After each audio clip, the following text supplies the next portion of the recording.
इस महीने मेरा क्रेडिट कार्ड का मिनिमम ड्यू है 77,470 और मेरी पूरी इनकम है 68,922। मतलब मेरा मिनिमम इनकम ड्यू मेरी सैलरी से भी ज़्यादा है। आज मैं आपको अपनी पूरी रियल फाइनेंशियल कंडीशन दिखाऊंगा। कोई फिल्टर नहीं, कोई एक्टिंग नहीं, रियल नंबर्स, रियल स्प्रेडशीट। मेरी एक ओपीसी कंपनी है and I mostly work from home for SEO projects and some translation project management. मैं यहाँ कोई फाइनेंशियल एक्सपर्ट बनने नहीं आया हूँ। मैं आया हूँ क्योंकि मैं खुद इस सिचुएशन में हूँ और मुझे लगता है कि लोग इंडिया में सेम जगह हैं बट कोई बात नहीं करता। तो आज मैं अपनी पूरी जर्नी डॉक्यूमेंट करूँगा। आप देख सकते हो क्या मैं इस date and see how I can get rid of this debt.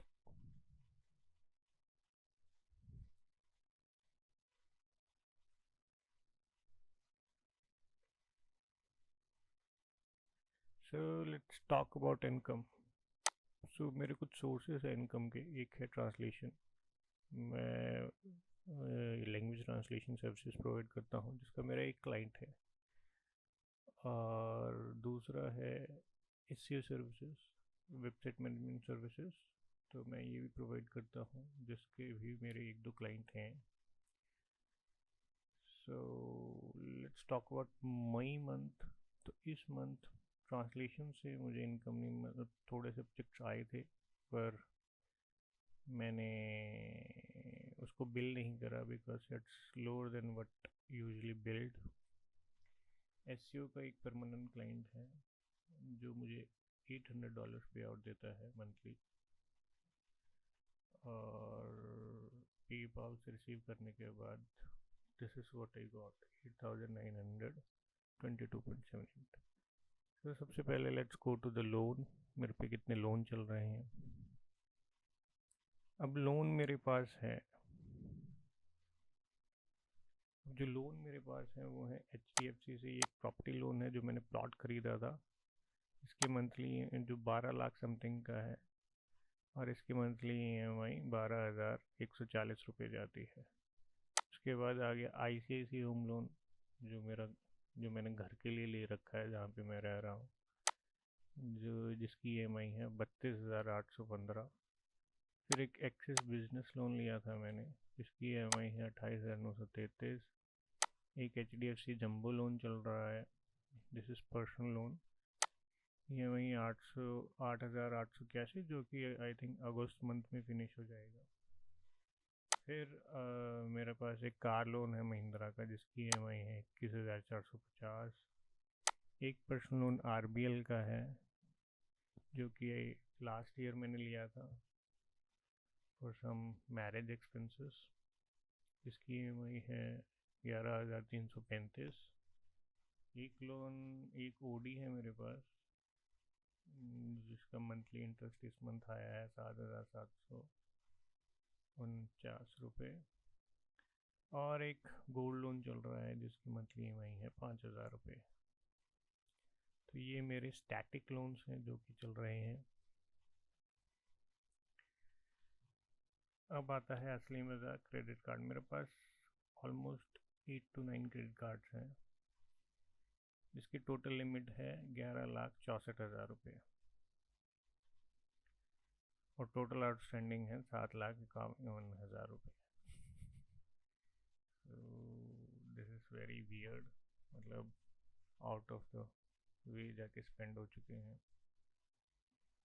अब इसमें जो मेन, तो there are few credit cards जिनकी अच्छी मेरे लिए अच्छी लिमिट है 180, 150, 185, 180, 225 जो कि यूटिलाइज्ड हैं।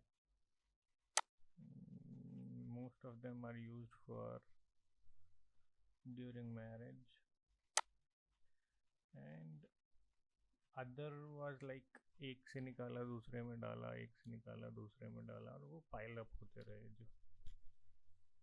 सो आप देख सकते हैं कि मेरा मिनिमम ड्यू ही 77,470 है, जबकि मेरी इनकम, जो कि मेरी इनकम से भी ज़्यादा है।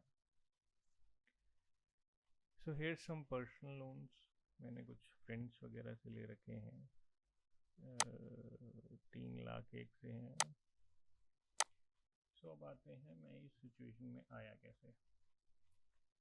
सो लास्ट ईयर मेरे पास मेरे सारे क्रेडिट कार्ड्स डिसेंट थे, मतलब नहीं थे, 1 लाख के अराउंड था क्रेडिट कार्ड का बिल मेरे पास। आरबीएल का पर्सनल लोन नहीं था, पीएनबी का गोल्ड लोन नहीं था, ठीक है। एंड फॉर्चुनेटली मेरी इनकम 1 से 1.5 लाख के बीच में थी। So since the beginning of this year, translation जो कि मेरा एक सबसे मेन सोर्स ऑफ इनकम था, वो काफ़ी ड्रॉप हो गया बिकॉज द कंपनी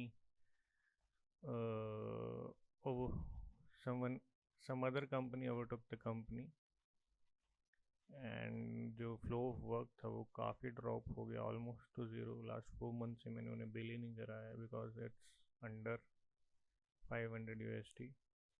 सो मेरा मंथली बिल जो भी ट्रांसलेशन में होता था वो $2,000 का होता था, जिसमें मार्जिन होता था 60-40, जिसमें मुझे $700-800 बन जाते थे।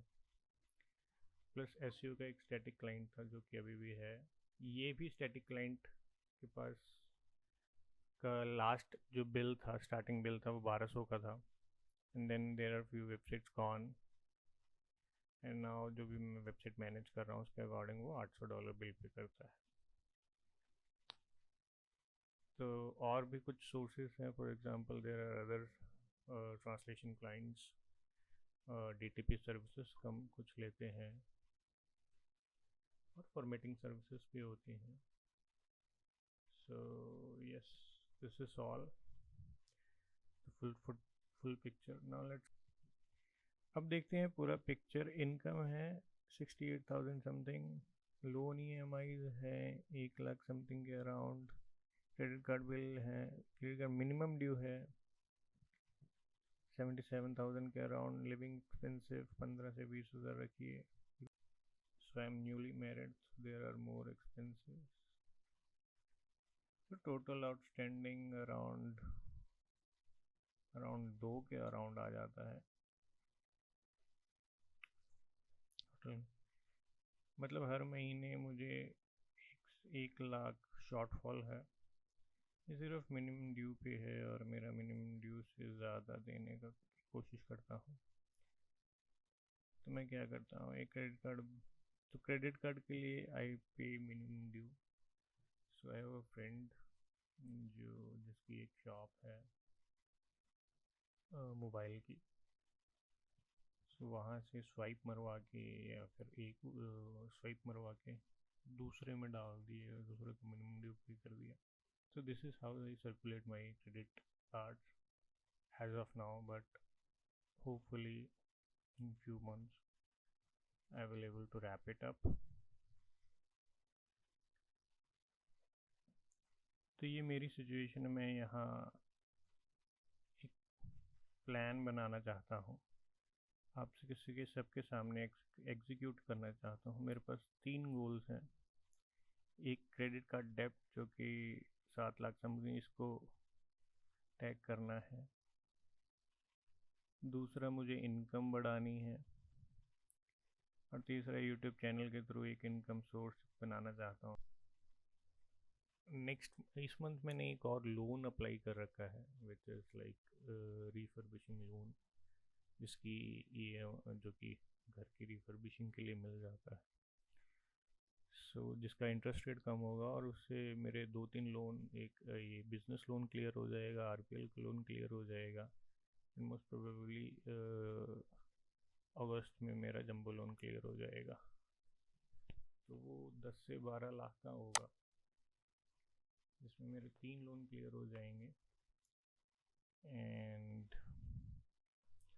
कुछ क्रेडिट कार्ड्स ड्यू कम हो जाएंगे 3 से 4 लाख के around. and hopefully I will able to wrap it up. So next month, so it's and वो अभी प्रोसेस में है. नेक्स्ट मंथ जब मैं इस पे दोबारा ओवरव्यू दूंगा तो मैं आपको बताऊंगा कि वो लोन अप्रूव हुआ कि नहीं, and if not how I am able to plan my next month, कैसे थोड़ा इनकम जनरेट करके कुछ. तो अगर आप भी इस सिचुएशन में हैं या जानना चाहते हैं कि मैं कैसे निकल रहा हूँ, हर मंथ मैं अपनी सिचुएशन शेयर करूँगा कि now where we I am standing now in terms of financials. See हम इसे कितनी जल्दी रैप कर सकते हैं और कितनी जल्दी और किस तरह से इस सिचुएशन से निकल सकता हूँ. So thank you for watching, and if you are in this situation, please comment down below, and please don't forget to subscribe the channel. Thanks.